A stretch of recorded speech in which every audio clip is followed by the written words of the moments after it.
नमस्कार दोस्तों, आज अब बात करने वाला है मायावती और आकाश आनंद के बीच रिश्तों की खटास को लेकर। इस तरीके से दोनों के बीच में अब जो लड़ाई है वो साफ तौर पर देखने को मिल रही है। हालांकि कल अगर बात की जाए तो आकाश आनंद को सभी पदों से हटा दिया गया था और मायावती ने साफ तौर पर कहा था कि अब आकाश आनंद किसी भी पद पर नहीं है, ना ही नेशनल कोऑर्डिनेटर के पद पर। और साथ ही साथ जिस तरीके से उनको उत्तराधिकारी घोषित कर दिया गया था, उन्होंने कहा कि मेरे जीते जी अब कोई मेरा उत्तराधिकारी नहीं हो सकता। तो वहीं देखिए, जब कल सभी पदों से हटा दिया गया उसके बाद आज उनका निष्कासन किया गया और मायावती ने एक लंबा चौड़ा 3 एक्सपोज किया और एक्सपोज करते हुए आकाश आनंद को अहंकारी तक बता दिया। उन्होंने कहा कि आकाश आनंद अगर परिपक्व होते तो वो पश्चाताप करते, लेकिन उनके अंदर अहंकार दिखा, जिसके चलते उनको पार्टी से निष्कासित किया जाता है, यानी कि बीएसपी से निष्कासित कर दिया गया।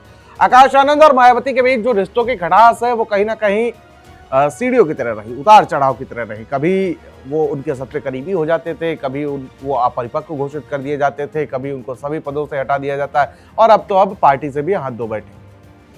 मायावती ने कहा कि आकाश आनंद अपने ससुर के बहकावे में आए हैं।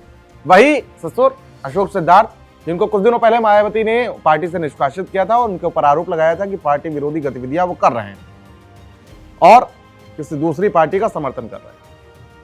इसको लेकर खटास जो है वो कहीं ना कहीं अब पूरी, कहते हैं ना घर घर की कहानी, वो घर घर की कहानी में मायावती का घर भी अब शामिल हो गया।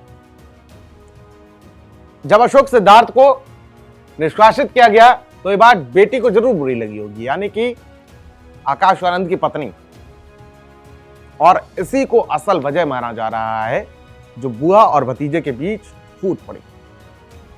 अशोक सिद्धार्थ का निष्कासन कहीं ना कहीं इस परिवार में फूट डलवा गया। अशोक सिद्धार्थ के निष्कासन की बात जब आकाश के पत्नी को पता लगती है तो कहीं ना कहीं रिश्तों में खटास पैदा होती है और ये खटास जो है वो आकाश को निष्कासन तक ले आती है। और अब देखा जा रहा है कि आकाश आनंद का अगला कदम क्या होगा। क्या जिस तरीके से प्रभु श्री राम जब वनवास गए थे तो उनके जो भाई थे भरत, उन्होंने खड़ाओं को उनका आदर्श मान लिया और उसी पर उन्होंने राजपाट चलाया। तो क्या आकाश आनंद अब अपने बुआ के जो शब्द हैं उन्हीं को अपना आदर्श मानेंगे और राजनीति से संन्यास लेंगे, या किसी राजनीति को अगर वो बरकरार रखेंगे तो क्या अपनी नई पार्टी बनाएंगे? क्या बीएसपी 2 धड़ों में बटेगी? जैसे देखा होगा कि चाचा और भतीजे की जब लड़ाई हुई थी, यानी कि शिवपाल यादव और अखिलेश यादव की, तो प्रसपा का उत्पन्नता हुई थी, पीएसपी यानी कि प्रगतिशील समाजवादी पार्टी लोहिया। क्या आकाश आनंद अब बागी बनेंगे, और बागी बनेंगे तो किसका साथ देंगे?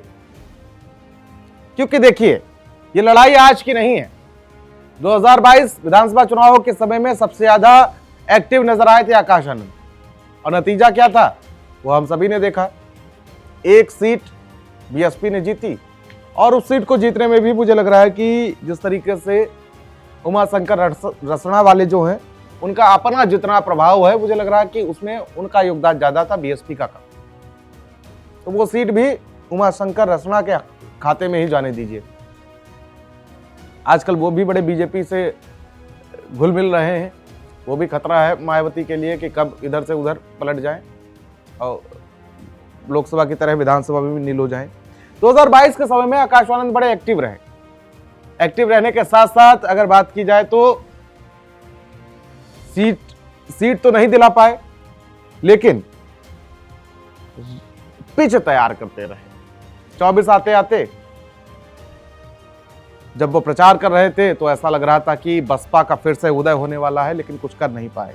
और सीतापुर में एक उन्होंने रैली में बीजेपी के खिलाफ कुछ ऐसा बोल दिया कि अगले ही दिन उनको अपरिपक्व घोषित कर दिया गया। मायावती ने उनको अपरिपक्व घोषित करते हुए उनको अपने उत्तराधिकारी पद से हटा दिया, उनको नेशनल कोऑर्डिनेटर पद से हटा दिया। लेकिन 47 दिन ही बीते थे।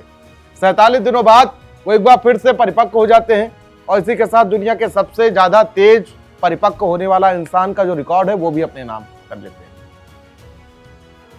चलता रहा यही मामला और उसके बाद एक दिन देखा गया मायावती के सामने उनके साथ में ईशान आनंद, जो छोटे भाई हैं आकाश आनंद के, कहीं ना कहीं बुरा तो लगा होगा आकाश आनंद को, उनको देखा गया मायावती के साथ।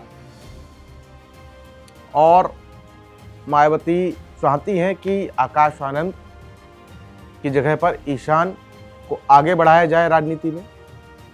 ये कुछ ही दिन बीते थे ईशान की पार्टी में गतिविधियों को बढ़े हुए कि आकाश आनंद के ससुर को निष्कासित कर दिया जाता है और उसके बाद अब आकाश आनंद को ही पार्टी से बाहर का रास्ता दिखा दिया जाता है।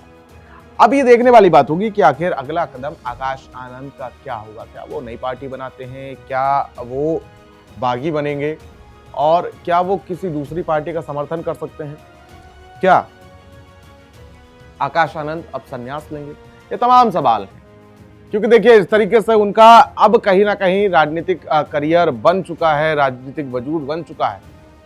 अब आकाश आनंद भी चाहेंगे कि फुल टाइम पर राजनीति की जाए और देखना होगा कि ये चुनौती जो है वो आकाश आनंद कैसे लेते हैं, ये तो देखने वाली बात होगी। और 27 में यूपी की सियासत आखिर किस और पलटेगी, ये भी देखने वाली बात होगी। आपको ये वीडियो कैसा लगा और आकाश आनंद का राजनीतिक करियर कैसा होने वाला है, हमको कमेंट बॉक्स में आप जरूर बताइए। नमस्कार।